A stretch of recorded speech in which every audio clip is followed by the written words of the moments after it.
Olá, começa agora mais um episódio do Contrafluxo, o seu podcast sobre educação, cultura, política e ciência. Toda quarta-feira, às 16 horas, convido você a ouvir um novo tema por aqui. Este programa é apresentado por mim, Amanda Medeiros, jornalista e pesquisadora em comunicação, e por Valcidney Soares, estudante de jornalismo. Olá, Amanda, olá, ouvinte, seja bem-vinda a mais um Contrafluxo. E na pauta de hoje, a pobreza menstrual e os impactos na saúde da mulher. Estaremos por aqui toda quarta, sempre na contramão da mídia tradicional.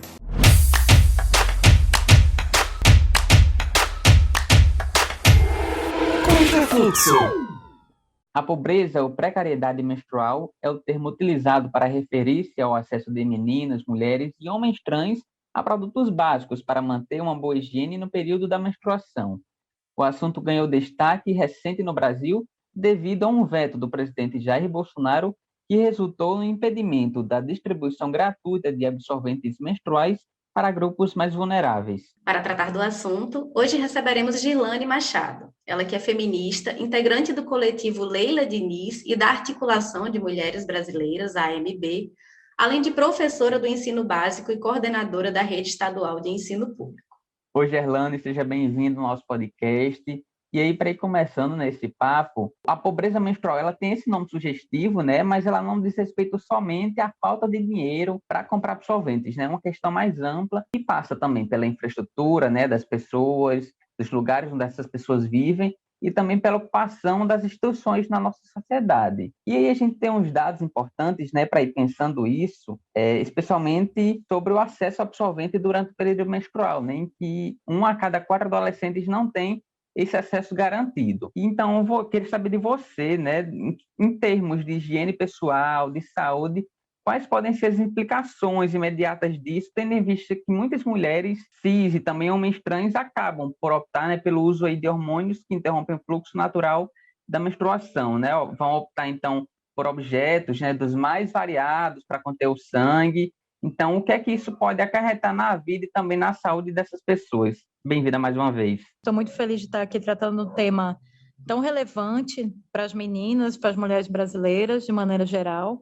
É como vocês dizem, que a pobreza, né, a pobreza menstrual, esse termo, ele não está só relacionada ao aspecto econômico, que já seria um alerta muito grande, né? O aspecto econômico de que a nossa realidade, que a grande parte das meninas e mulheres brasileiras, principalmente as negras, as moradoras de periferia, não tem acesso ao o item mais básico, que seria o absorvente, né? Não tem acesso financeiro, né? A deficiência financeira da maioria das meninas e das mulheres. Muitas vezes as meninas que ocupam, que frequentam as instituições públicas, as escolas, que estão nas penitenciárias, que são também, que estão em situações de rua, né? E as mulheres mesmo que trabalham e que têm seu dia a dia sobrecarregado por múltiplas jornadas, né? Que são mães, trabalham fora de casa, cuidam da casa e que não têm acesso ao item básico, mas também está relacionado a como essa estrutura, né? Esse modelo de sociedade que muitas vezes é pautada pelo patriarcado, onde os espaços públicos não pensam na condição, digamos assim, uma condição biológica dos homens trans, das mulheres cis, que é um aspecto da menstruação, das pessoas que têm a genitália, né? A genitália, o útero em si, que passa por esse período fértil, passa por essa vivência da menstruação, né? No caso, a gente vai nos banheiros, não tem papel higiênico nos banheiros dos espaços públicos, nas rodoviárias, nas escolas, às vezes até nos postos de saúde, né? E também não tem até um jato, né? Uma ducha, já resolveria a mulher ter esse bem viver, conviver com a menstruação de modo mais digno, né? De ter sua higiene garantida, né? Então, todos os espaços não olham para essa condição tão primordial das pessoas que menstruam, né? Então, isso é muito grave, né? De uma maneira geral, os espaços públicos, né? As ruas, você vai em algum evento, um evento cultural, os banheiros públicos não estão voltados para as pessoas que estão menstruando, isso acarreta muitos danos psicológicos, anos, né? Fora o afastamento, né? A invisibilização desse problema e o afastamento dessas pessoas dos espaços públicos mesmo, né? Exatamente, Gerlane. E como já foi comentado, né, aqui na apresentação do nosso podcast, nós precisamos ter ciência de que o problema vai muito além de uma questão de saúde, né? Com base no estudo Impacto da Pobreza Menstrual no Brasil, que foi encomendado pela AUES em 2021, 28% das mulheres jovens já deixaram de ir às aulas por não conseguirem comprar um absorvente. Imagine só que 48% delas, quase a metade, né, esconderam o real motivo, né, de terem deixado de ir à escola. Então, em termos de desenvolvimento do sujeito social, e aí você pode trazer a sua vivência aqui para a gente, né, na escola, o que esses dados refletem para você, enquanto feminista e professora, né, de escola pública, que também tem suas particularidades? Olha, é muito triste, né, reconhecer essa realidade que você trouxe, porque como eu sou professora, né, e também atuo na coordenação de escola pública, que lida com o público de adolescentes, né, de meninas de 12 até seus 16 anos, bem na fase do início da vida menstrual, né, muitas vezes elas se conhecendo, né, despontando em todas as questões hormonais, a gente observa o quanto que essas meninas são carentes. Primeiramente, elas pedem, né? Elas pedem o absolvente, pedem com muita vergonha, né? Não é um pedido muito claro, né? Essa carência ela não é visibilizada. Muitas vezes elas têm vergonha.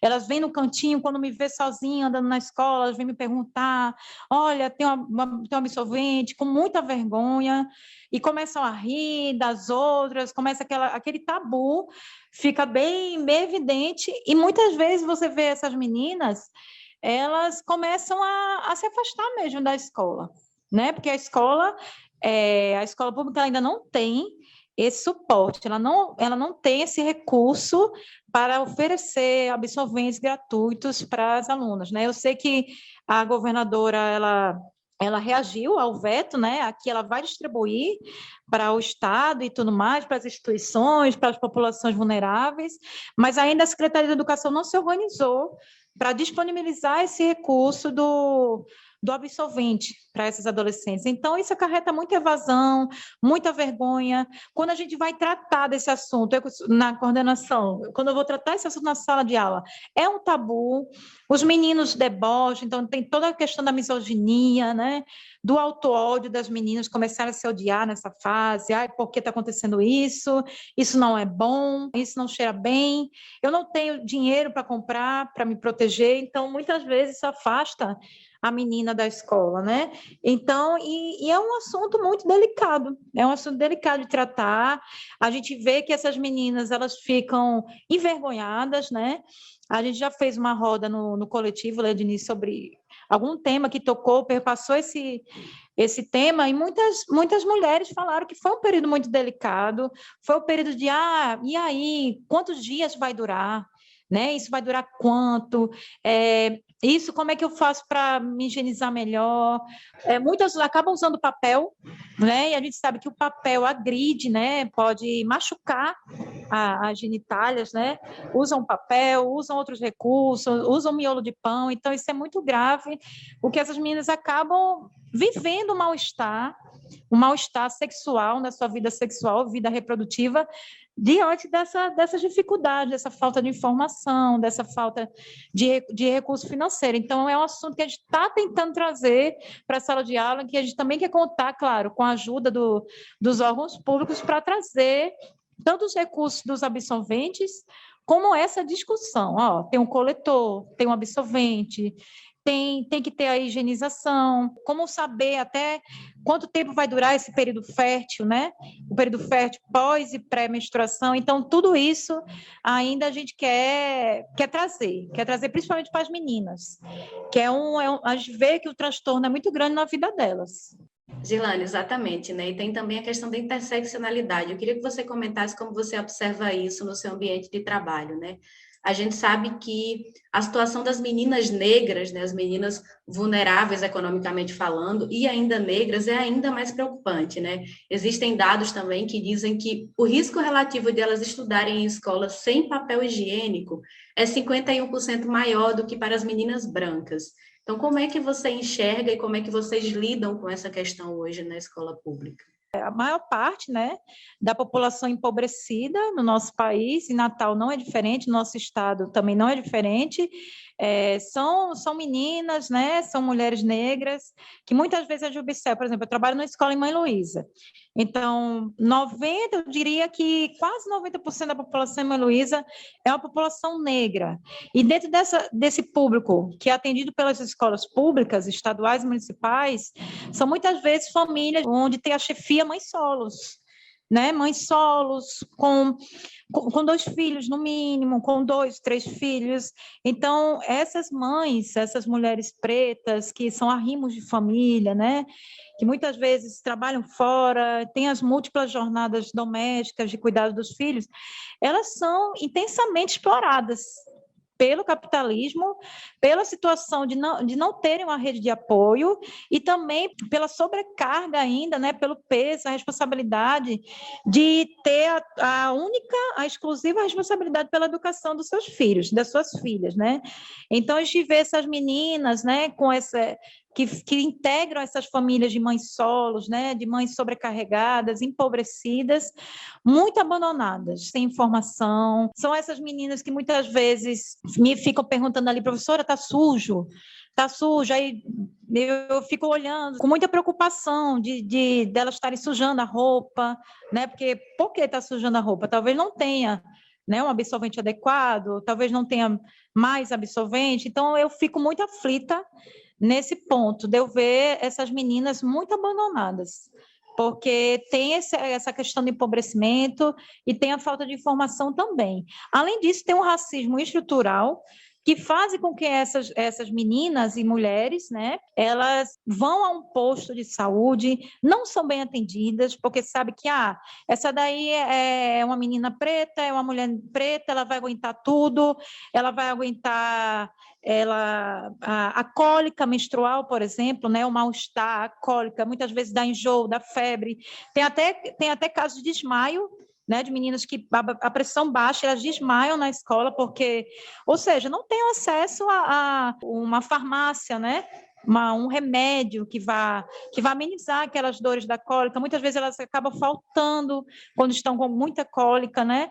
Então, elas são mal atendidas nos postos de saúde também, porque os profissionais também não têm essa formação do racismo, né? De como o racismo exclui essas mulheres dos direitos sociais. Então, é muito grave o que a gente vê dessa precariedade, né? Precariedade na vivência menstrual das meninas negras. E você falou anteriormente do problema do tabu na nossa sociedade, em que muitas mulheres, né, ainda hesitam em falar sobre algo que é natural a esses corpos, né, os corpos das mulheres. Então, você acredita que falta ainda mais informação de qualidade ou que pode estar por trás desse bloqueio mesmo dessas discussões dentro do corpo social? Olha, essa questão do tabu, né? Primeiro a gente tem que pensar, né, que a gente vive numa sociedade machista, né, e que onde o machismo ele é estruturante, ele é como o racismo e o capitalismo, né? O capitalismo ele estrutura toda a nossa sociedade e o machismo também, né? O machismo ele estrutura todo o nosso sistema de institucional, de instituições, nossas relações afetivas, né? E toda a base, né? A base da nossa sociedade. E aí, quando a gente vê esse machismo, a gente percebe o quanto que o corpo, né, o corpo da mulher, ele é odiado, né? Ele é visível para o quê? Para vender marcas, ele é visível quando ele é um corpo que ele é vendável, ele é um corpo que atende a esse estereótipo machista da mulher que está lá na propaganda de cerveja, das mulheres que estão dançando na TV, das mulheres que estão exibindo os corpos, né, seus corpos para vender alguma música, algum produto. Então, a gente vê que o corpo ele é muito explorado, o corpo da mulher ele é muito explorado. Ele não é visto como um corpo de direitos, né? Um corpo que fala, um corpo que tem a liberdade, um corpo que tem condições específicas, né, como a vivência menstrual, menstrual. Então, a gente vê que o corpo da mulher é um corpo que é mercadoria na nossa sociedade, né? Quando esse corpo exige uma necessidade, por exemplo, quando esse corpo é um corpo que menstrua, é um corpo que pare um filho, é um corpo que engravida, então, tudo isso, esses direitos de engravidar, de menstruar e de ter a liberdade, seus direitos sexuais, reprodutivos atendidos, aí a gente vai vendo o quanto que isso é negado, né? Quanto que isso é um tabu, é escondido para que a gente não tenha informação suficiente e a gente não corra atrás dos nossos direitos. Então, aí que a gente vê que esse tabu é muito mais aprofundado, né? O quanto que a gente ouve das mulheres, eu odeio menstruar, eu não gosto desse período, eu me sinto mal. Então, a gente passa a se odiar, por conta que a sociedade quer corpos tristes, né?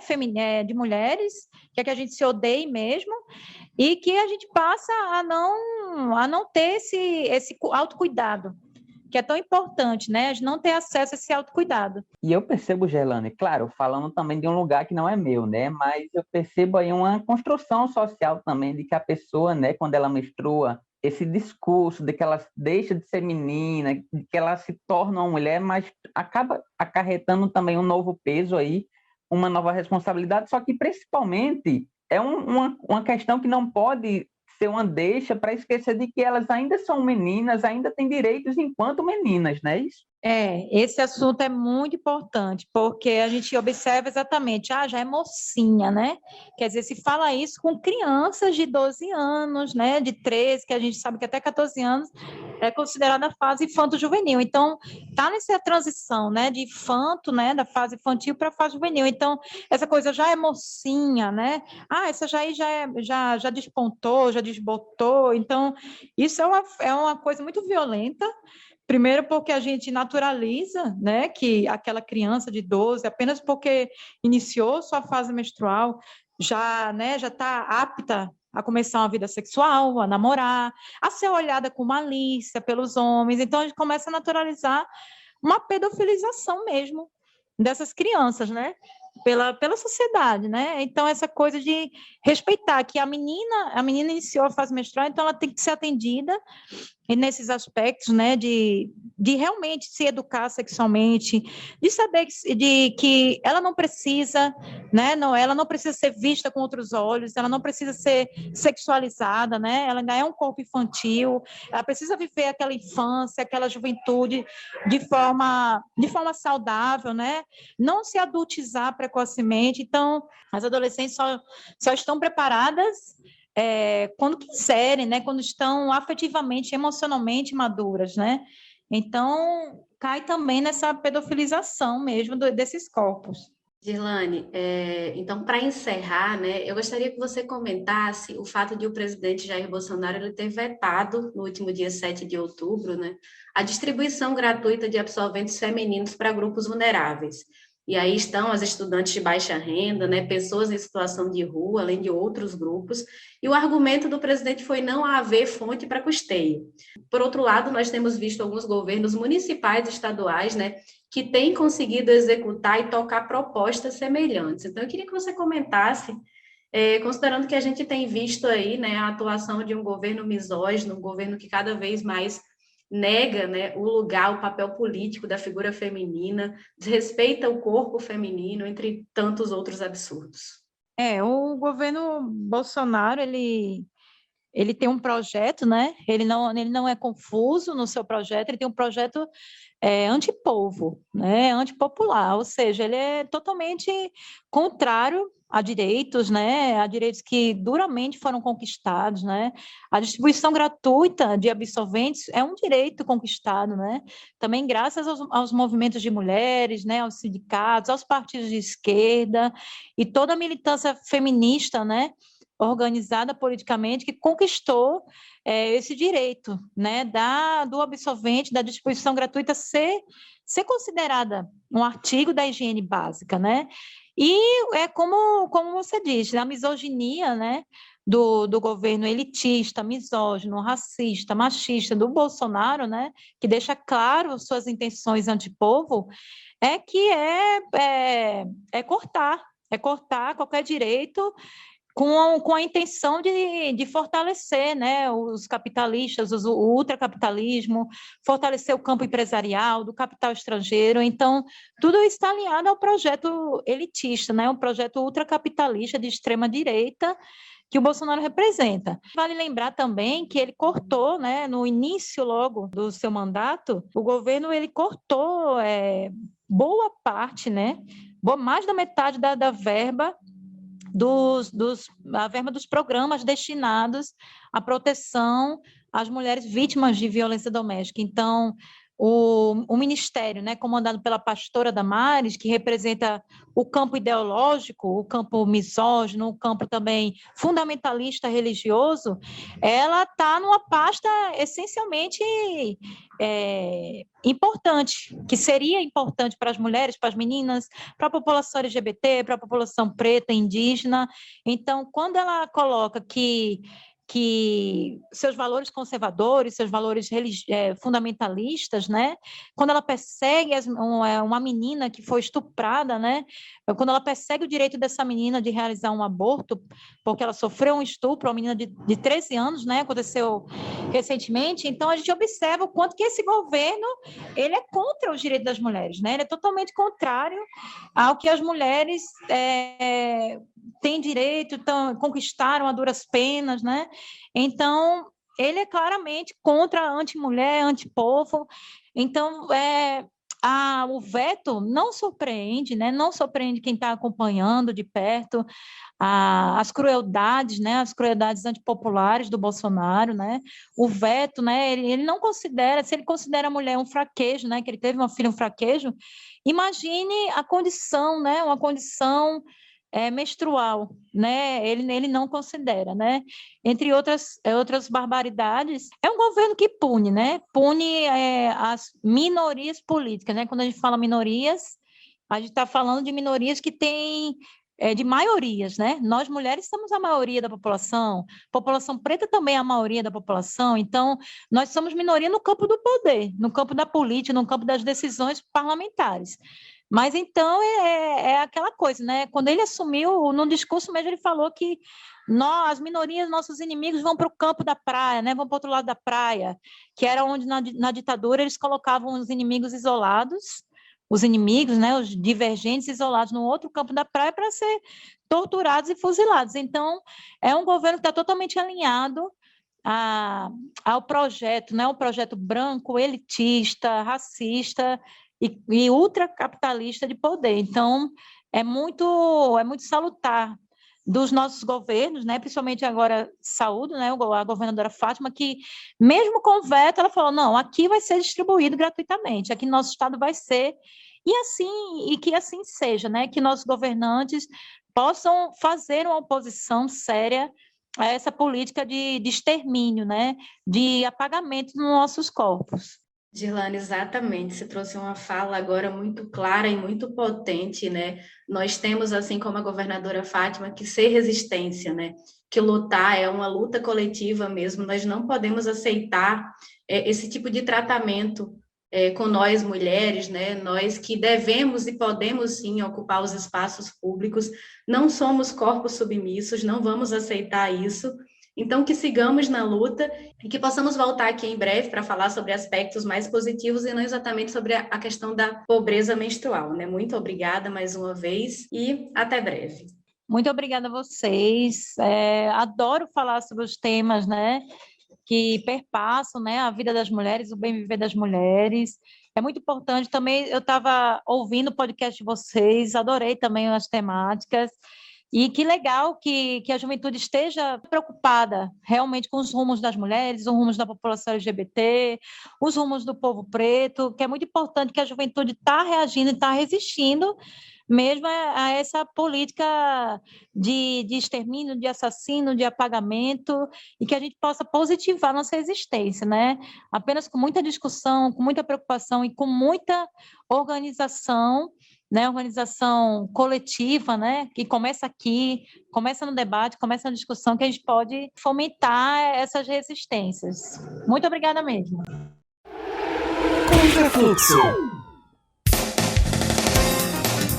É isso aí. E para continuar na luta, né, contra o racismo, contra o machismo e também contra o capitalismo, a gente tem uma dica bibliográfica de hoje, que é o livro Caliban e a Bruxa, Mulheres, Corpos de Acumulação Primitiva, que é de autoria da acadêmica feminista Silvia Federici e foi lançado pela Elefante Editora, um oferecimento da Cooperativa Cultural da UFRN.